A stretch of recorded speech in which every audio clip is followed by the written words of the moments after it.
Hey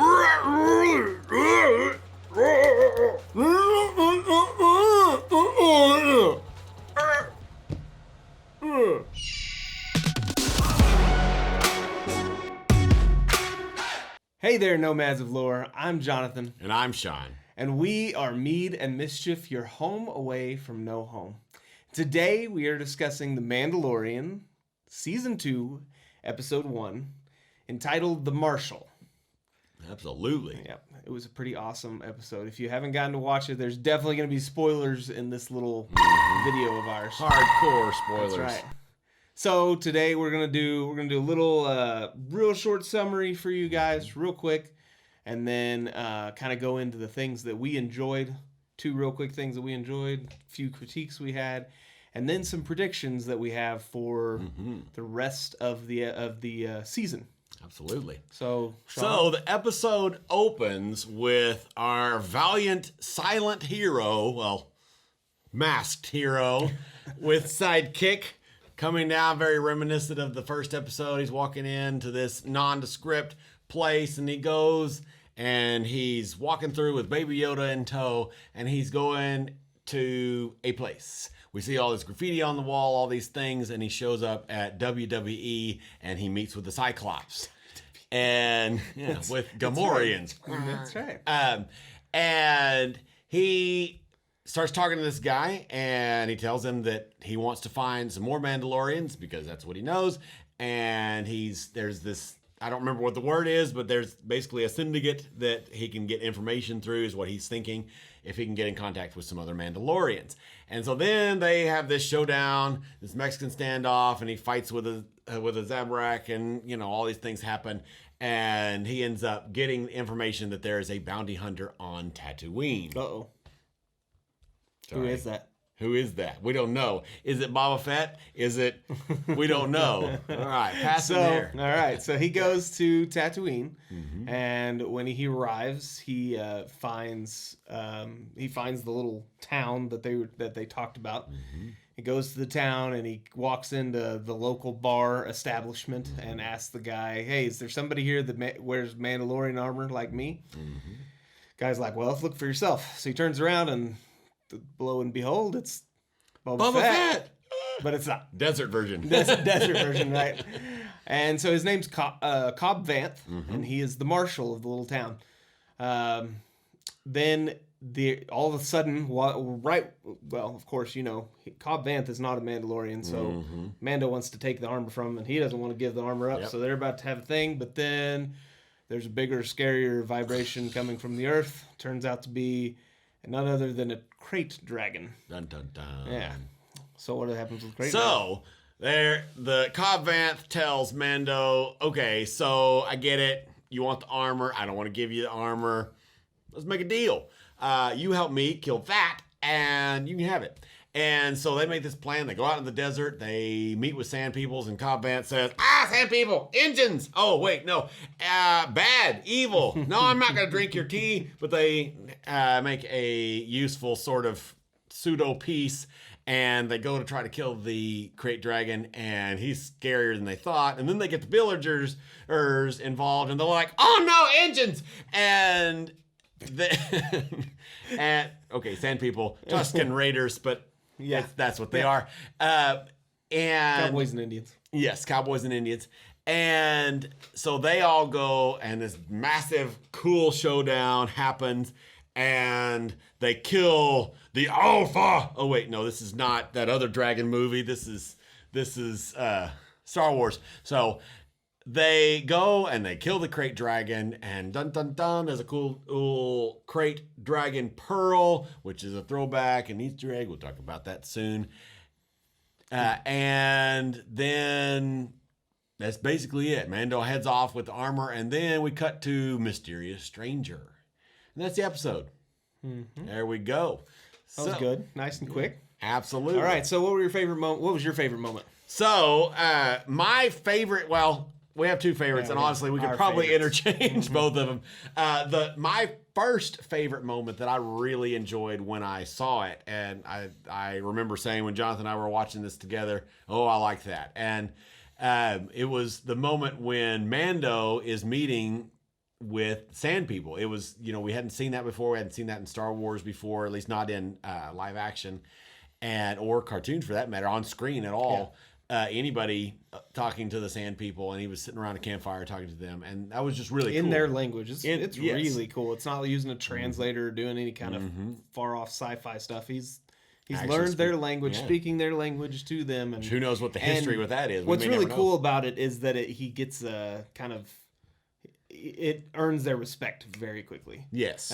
Yes. There's a scene. Well, he obviously has a relationship with them somewhat before. Yeah, exactly. And there's a scene where they're kind of going down this ravine trying to find this dragon, and all of a sudden, I guess they're looking for the sand people. Anyway, all these dog creatures that are the sand people's dog creatures come out, and they're about to eat them all, and he just starts speaking to them in the sand people language, and they all chill out and going all crazy on them. Anyway, exactly. So our second favorite or our other big favorite moment is, of course, the scene where Mando kills the dragon.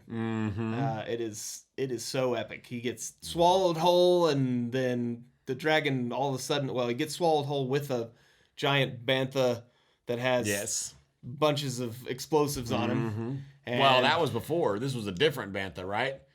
So he's eating two banthas, one with bombs, right? Yeah. And then, I thought the second one had bombs too, right? Did it? Yeah, because there were bombs involved. There were lots of bombs involved. Yeah, no. Anyway, so he gets swallowed with a bantha, and then he does like some electrocution thing with his rifle that gets the dragon to spit him out. So there's all this electricity, and he's flying out with his jetpack on, and he turns around and clicks the button, and explosion inside the dragon. Lightning. Yeah, it's awesome. It is super cool. Way cool shot. So cool. So those are our favorite points. What is the worst part about it? So the one critique that we discussed on our live video, if you're not watching our live videos on Mando, we're putting those out Friday nights. And we may even add a second version of that. We're talking about stuff. So Friday nights, we're getting on and doing some live video on YouTube with talking about Mandalorian episodes as they come out, our more raw thoughts. But anyway, we discussed that. The one critique that we had was that this episode was so similar, like beat for beat, plot-wise, to Season 1, Episode 1. Might have been intentional, might have not. Now, it ratchets it up quite a few notches. I mean, the Crate Dragon is way cooler and bigger than whatever that monster was he fights in the first season. And so it really ratchets it up. It ratchets up the pace, and all that stuff. But plot-wise, and it was very similar. And if they continue with that, then that's going to be a big knock on the show. I don't expect them to. But that's the one. It was a great episode, and so that's the one critique that we had. It was absolutely. All right, so time for predictions. Easter eggs. Easter eggs. Yeah, we were going to talk about. There were a handful we wanted to mention. Easter eggs. Yeah. So let's talk about the first one. So the first Easter egg is there in the very first opening scene very first opening scene. As he's walking through the city, going for the Cyclops guy. There's tons of graffiti on the walls. And it's really cool. It's kind of a throwback to maybe Sabine Wren. And there's a lot of really specific characters that are actually on the wall. C-3PO is one of them, that everybody keeps talking about. Yeah. There's lots of various stormtroopers and different things. And with X's on their face. Yeah. Anti-imperial. So that's a really cool Easter egg that they threw in there. What's another one? So, real similar one that we noticed and we thought about that we haven't seen a lot of other people talking about is that we thought was cool is in the extended universe Legends now. There's the idea of vibroblades and vibro weapons, and we are fairly certain it seems that his dagger that he uses and probably the Gamorrean's axe was they either were vibro weapons or heavily inspired by that concept, which we've never seen. Definitely in live action, there's some similar things in the animated shows, kinda, but that was pretty cool. So that's our number 2 Easter egg we wanted to talk about. It's another one. So then the Cobb Vanth speeder is very, very reminiscent of Anakin Skywalker's pod racer. It's just kind of the cockpit looking area. It's just that central part. It doesn't have big engines on the front or anything. But if it's not a part of it, it definitely looks to be definitely inspired by. Yeah, inspired by whatever. So that's a cool Easter egg. Throwback to absolutely episode 1. Yep. What is episode 1? Phantom Menace. Phantom Menace. There you go. Dun. Let's see. We mentioned already the Crate Dragon egg, which is cool. It's been in video games and books and all that kind of stuff. Pearl, excuse me, not Crate egg. Dragon Pearl. Crate Dragon Pearl is worth a whole lot of money, and actually, in some of the Legends stuff now, it could be fashioned if it was refined right into basically a kyber crystal and put in a lightsaber, which is cool. So. I don't know if they'll do anything with that, but there's lots of stuff in Mandalorian that extends into the Legends content, which is really cool. So we have a few predictions now, and this is the spice of our episode, and this one. So there's a few ideas, predictions, things. So the big reveal, the absolute huge reveal is bald dude turning around at the end. It's kind of like Luke Skywalker turning around at the end of the first movie. Hopefully this guy doesn't turn around and just chunk his rifle behind him, and be like, I'm done with or this. turns around and jumps off the cliff. Or whatever crazy. else. Yeah. I don't think that's going to happen. So the number one prediction out there is this is Boba Fett, which this is still we agree that is absolutely the most likely. And it's the same actor. He's billed on IMDb as Boba Fett, which is not official technically, but usually fairly accurate. I mistakenly said on our live video that he has Boba Fett's rifle. I got confused. Boba Fett had no rifle like that. Mando has a rifle like that. It's very similar to that. So I was confused about that. But it's the same actor. The age looks to line up more or less. He'd be about 41, 42, somewhere around there at this time. And so it makes sense. But we also thought we would mention a what if. And what if he's not Boba Fett? So what are the other options? My first thought was, well, maybe he's a clone trooper. Well, when you start thinking about, like, because Rex comes back in Rebels, but they would be so old. This is the one I wish it was. It would be, because he's an awesome character. That's probably not it. No. So that's very unlikely. 70s, 80s. Yes, something he would like be. that. Yes, he would be. Yeah, probably 80s or 90s, presumably. Yeah, if he's about 60 something. Yeah, well, he 80s. was 50s to 60s in Rebels. So it'd be 30 years later. Yes. Yeah. No, it's not 30 years. It would only be about 10 years later. Oh, okay. Because, well, I don't remember if he shows up at the end scene of Rebels. I'd have to go back and watch that scene. If he does, then it would only be, because it's only about 15 years after that. Okay. Well, no, because that happens at Return of the Jedi. Because that happens, so it'd even be less than that. It would only be 9 years after that. Oh, wow. So he would only be... But he still looks... When he turns around, he doesn't look... No, he's not. Even in 60s. He's not 60s or 70s. Yeah, unlikely. Yeah. So our vein of predictions that works either way, whether it's Boba Fett or whether there's something else going on, is the planet of Kamino. Now, if you don't know what planet of Kamino is, what is it? Well, the planet of Kamino is where all of the clones were built. It's where Boba Fett they used part of Boba Fett's DNA. Jango Fett. Jango Fett, his father. Yes. Sorry. They used Jango Fett's DNA or genome or whatever to create these clones, millions of clones to fight the Clone Wars. Yes. And so this is the planet that they had that on. Now, at some point in...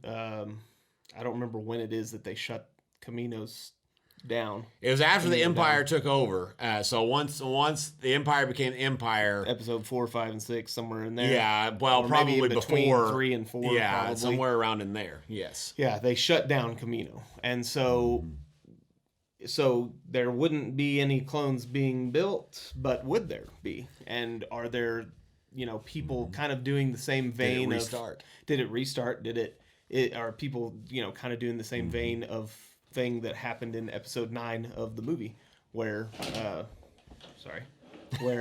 Breaking the set. where Palpatine is cloning himself. Is there something like that going on? I really think that clones are going to be a big. I hope they're going to be cloning is liable. Yeah, this theory actually goes even back to season 1. If you'll remember, Dr. Pershing, that is the doctor in episode 1, season 1, episode 1. He doesn't want Baby Yoda to die. Yes, he's the guy that didn't want Baby Yoda. Like, well, you can die. It's fine. Werner Herzog doesn't care, but he didn't want Baby Yoda to die, and he kind of helps them sort of help save Baby Yoda at the very beginning. So that doctor, this is a theory that goes back there. He has a insignia on his shirt. And that insignia is extremely similar, slightly modernized, more angular, and it's got an extra bar on the bottom, but it is very, very similar to the insignia is shown in the clones in Attack of the Clones when Obi-Wan goes to visit them.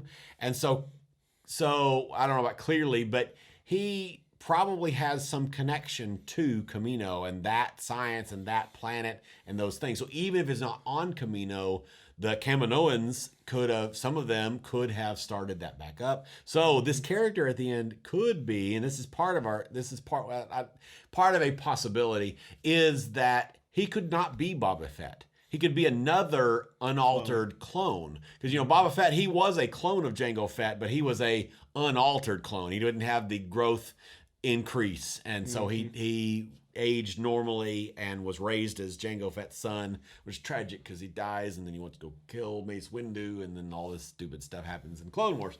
But with the angsty teenager, 10-year-old, I guess he'd probably be 10 words.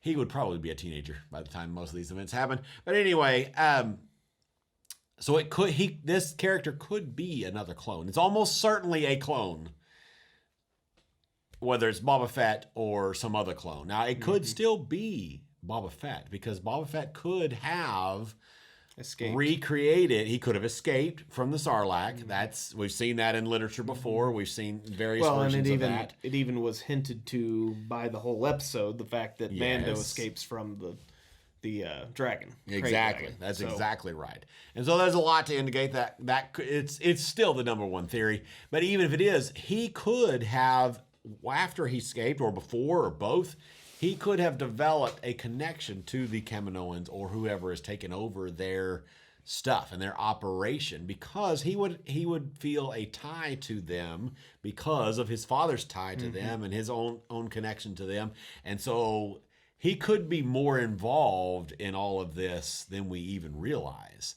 So true. We could see Dr. Pershing come back. We could see them all work together, and they could become a big bad for the whole show. So the question then comes further than that to Dr. Pershing. If he's involved, why did he want Baby Yoda? So is Baby Yoda a clone? Exactly. Or does he want to clone him?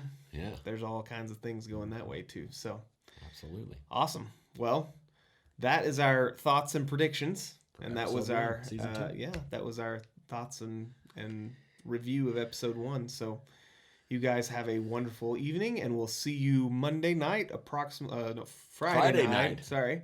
Friday night, approximately somewhere between 7 and 9 on YouTube live. Absolutely. On our channel, Meat and Mischief. You guys have a great week. Adios. Bye.